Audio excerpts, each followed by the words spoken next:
semua masuk pondok pesantren yang banyak pasti kurus krek-krek lah gitu ya. Kekurangan gizi bahasanya. Sampai situ aja, Pak. Sampai situ. Jadi saya berpikir seperti itu. Ketika seandainya semua pondok pesantren mampu kuat dengan ekonominya sendiri, insya Allah kecerdasan berpikir sampai semua intelektualitas siswanya pasti luar biasa. Itu harapan kita semua. Didukung dengan pendidik yang luar biasa seperti itu. Jadi kalau seandainya sekarang semua pondok pesantren bisa konsumsinya juga bagus, yang kira-kira zero dari penyakit kimia dan lain sebagainya, itu lebih bagus kan, itu lebih sehat. Makanya kami mengajak, saya okekan Bang Haji untuk ayo kita berdayakan pondok pesantren untuk kekuatan ekonomi umat. Kalau poin bisnisnya insya Allah sangat tinggi. Saya perkenalkan diri lagi ulang, ketika launching pernah saya ngomong bahwa saya fixnya perbankan dulu. Yang berpikirnya riba, bagaimana caranya udah datangin keuntungan untuk banyak hal gitu. Tetapi ketika ini dipoles dan dibawa ke unsur syariah, ternyata keuntungannya lebih besar. Jadi proses keberhasilan budidaya itu lebih tinggi. Dulu waktu saya lari ke BMT ini adalah ketika saya hancur bahasanya, jatuh Pak. Jadi BMT ini itu yang ngambil tangan saya, yuk bantu kita ke sini. Ya kita sama-sama. Ternyata ketika bisnis ini bersama, kuat kita. Itu hebatnya yang namanya syariah itu terbawa saling membantu. Nah kembali ke Nila, kenapa Nila ini menjadi bagus? Apalagi itu berada di pondok pesantren yang setiap harinya udara, suara itu adalah membawa positif. Ini ternyata yang mendukung kecepatan tumbuh.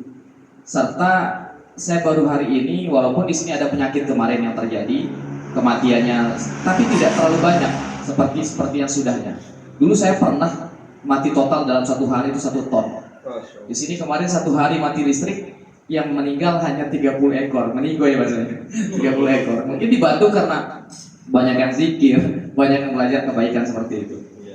Saya lihat dari unsur kimia dan unsur dari bakteri yang hidup di rumah, karena lingkungan masyarakat yang tidak terkontrol dengan baik, untuk pertumbuhan bakterinya saya butuh effort lebih, kegiatan lebih untuk menumbuhkan. Tapi di sini normal-normal saja, tanpa penambahan bakteri. Dari awal lepas dulu, ya guru, awal lepas sampai panen ini kita perlakuannya ternyata slow-slow aja. Apalagi mungkin akan kita lakukan effort lebih, mungkin hasilnya lebih.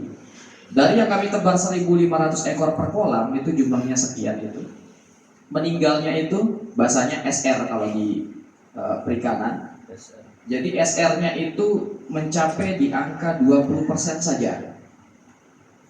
Yang kalau di tempat lain, kalau Bapak Ibu tahu, Ustadz-ustadzah tahu, mungkin dengar, mereka sampai 60% Pak. Gitu. Tapi di sini alhamdulillah berjalan baik, karena mungkin tadi sentuhan bioflok, teknologi yang kita pakai, terapannya bagus, pengawasannya bagus. Apalagi anggaran yang kita pakai juga tidak riba gitu bahasanya. Jadi itu yang luar biasa. Selanjutnya adalah kepada hasilnya. Hasilnya menunjukkan di 4,5 bulan kita sudah mampu panen di ukuran naik 5, 6, 7 ekor per kilo. 5, 6, 7 ekor per kilo ini saja sudah menguntungkan bagi kita semua.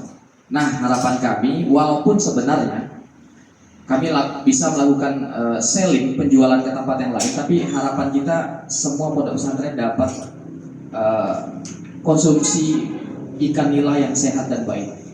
Bapak Ibu semuanya, ikan nila yang ada di pasar itu saya yang suplai dari Lombok. Kami yang bawa, kami yang bentuk pasarnya.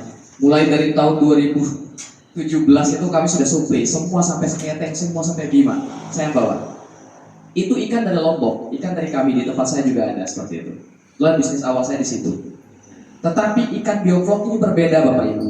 Ketika itu ditaruh budidaya dengan baik, dengan ikan yang kami bawa dari sana itu berbeda. Kami panen, misalnya saya campir di batas bawah nih.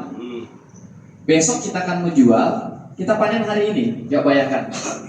Ketika sekarang kami panen, kami es ya. Baru nanti malam kami packing, masukkan ke dalam truk untuk dikirim. Nyampainya besok pagi, dijual besok pagi. Berapa jam pembekuan sampai kesegaran itu hilang? Berapa jam itu menjadi sampai ke bapak-bapak, ibu-ibu?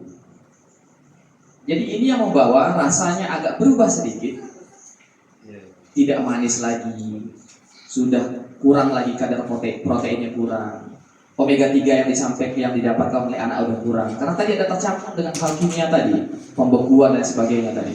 Belum lagi di jalan itu terombang ambing, kena asap kendaraan, udah sebanyak itu lah Pak. Sedangkan kalau seandainya ini dipanenkan di pondok ini, langsung diantarkan ke tempat Bapak Ibu, tidak di es, ya, ketika dibawa tidak di es. Tapi kalau Bapak Ibu sudah bersihkan, sudah diolah, mau dibekukan, udah hilang penyakit kandungan dalam ususnya tadi. Jadi kalau pengen makanan yang enak, itu dibersihkan dari awal dibawa. Itu mau dibekukan juga boleh, nggak ada masalah. Karena unsur yang akan membuat pembusukan bakteri itu sudah hilang Bapak Ibu.